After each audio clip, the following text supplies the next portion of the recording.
Muncha gapiraverasiz o'sha do'zaxni, o'limni deydi ba'zi birodarlar. Yo'q, bu dunyodan bezdirish emas bu. Aqlni kirgizish bu. Nima uchun shu gunohni qilyapti? Do'zax esida yo'qda. Ertaga jahannam bor. Ertaga buni hisobi kitobi bor. Hamma narsa ertaga hisobsiz qolmaydi. Zarracha biror bir amalimiz hisobsiz qolmaydi. Shuni bilgan odam, qani shu yerda o'tirganlar, kimni kafolati bor jannatga kirishga? Bormi kafolat? Faqat Allohning rahmatidan umidimiz bor.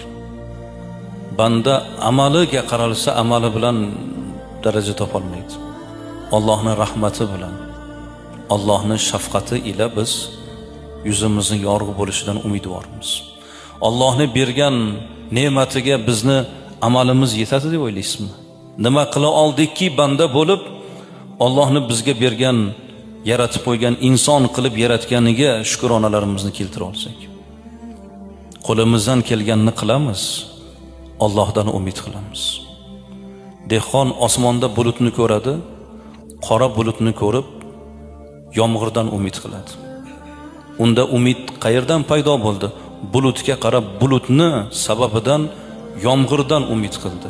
Biz ham ibodatimizdan, takbir va tasbihimizdan, Allohga bo'lgan ibodatimizdan umid qilamiz. Umid qilamiz.